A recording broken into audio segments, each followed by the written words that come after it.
My name is Paul, and I don't know how else to get this information out without being sent to a padded cell.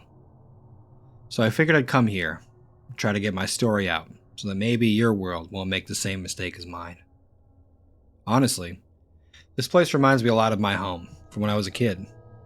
It hasn't been this nice in a long time, though. I couldn't remember the last time I had slept peacefully until coming to your world. I'm not sure how I got here, but I'm here now, and I'm glad I'm here. Part of me wonders if I died and this is somehow what heaven or hell looks like. That being said, I'm here now, and I never want to go back to that place. I am worried that this place could make a similar mistake, so hopefully, by getting this information out, we can avert that disaster. I'll start with what I do know. I'm a human just like you, and I'm also from a place called Earth. It resembles this place almost exactly with maybe a few names changed here and there, but for the most part, this place feels pretty much like the place I remember as a kid. I remember growing up in a small town in northern New York. I went to school, played with my friends, and lived what I assumed was an average life. That was until I turned 18. On my 18th birthday, there was something big in the news that happened. There was some kind of terrorist attack. In this case, it wasn't an explosion, but the release of some kind of chemical that killed everyone that was in a 1-mile radius almost instantly. I never did find out who had done the attack. I guess it doesn't matter now, but I still wish I would have found out. The attack took place in Times Square in New York City and was absolutely devastating. As you know, Times Square is an extremely popular tourist destination. I'm not sure how many people were there that were killed, but the cleanup of all the dead would have taken weeks if they have had a chance to do it. Before any humanitarian aid was able to be given, the dead started to rise. These weren't walkers either. They could do almost as much as a human could do when they got back up. There must have been 500,000 dead that got up all at the same time and devoured New York City in a matter of a few days. All I could do was watch in horror as the news pushed out broadcasts of the carnage 24/7. People in the city didn't have time to react, and before they realized that these people weren't really people anymore, it was too late.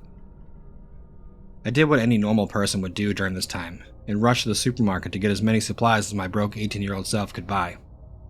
As you would expect, the shopping center was almost wiped out immediately. People were tearing each other apart to get just one last can of soup or case of water. There were a lot of casualties the first few days, and the dead haven't even made it to us yet. We assumed the military would get this under control before it ever made its way 6 hours north of the city. The problem we didn't realize at the time was that this sickness, or whatever it was, could be spread. Anytime someone was bitten or scratched by one of those things, they would last maybe 12 to 24 hours and would die. Within an hour of death, they would get back up and start killing and consuming any living thing they could get their hands on. Our one saving grace was that animals didn't seem to be susceptible to the sickness. People were fleeing New York City and were heading to smaller rural areas to hide. Some of these people were sick, and within a few hours of making it up north, they had died and started spreading the sickness. That's how it was able to spread so quickly. That's why everything fell apart so fast. My first experience of one of those things was maybe a day or two after the chemical was released in New York City. I was held up in my house watching the news and trying to keep up with what was happening. Officials told us to shelter in place and limit the amount of time we were out of the house. They recommended we barricade doors and windows to avoid the infected. Before I had a chance to do any of this, one of them was slamming on my front door. It didn't take long for it to figure out that there was a window on my front porch, and it smashed right through it. I only had seconds to get to my kitchen and grab the biggest knife I could find. It came staggering through the window, glass sticking to its skin.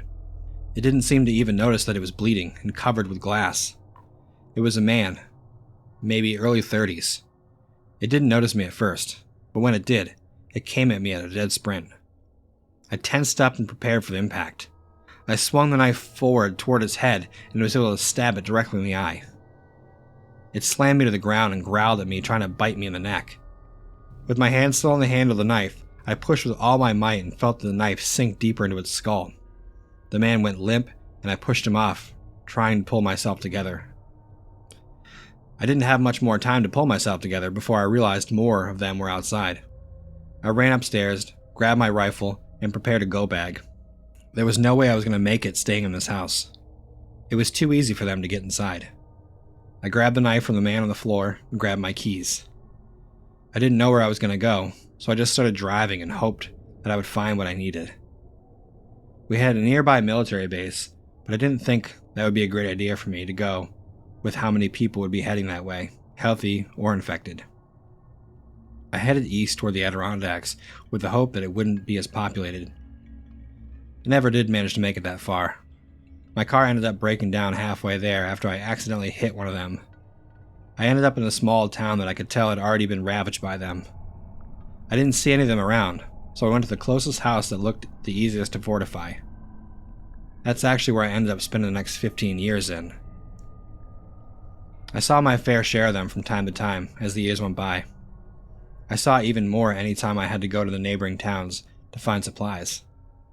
Luckily, they didn't seem interested in anything other than humans, so I was able to hunt and fish to feed myself. I built a decent-sized garden that gave me fresh veggies. I was very lucky. I had seen on the news, while they were still airing it, that many places were teeming with these things. They were everywhere, and no one seemed safe. After about 4 days, I stopped seeing the news. I'm not sure if this became a global problem, but I never saw aid come from other countries. So they either left us here to our own devices, or the infection had spread outside the borders and the whole world had gone to hell. You may be asking yourself, how did I get here then? I've been trying to figure that out myself. I don't know if this is an alternate dimension, or I just died and have no memory of it. Either way, I'm happy. I'm here, and I have no want or need to go back to that place. Please be safe out there.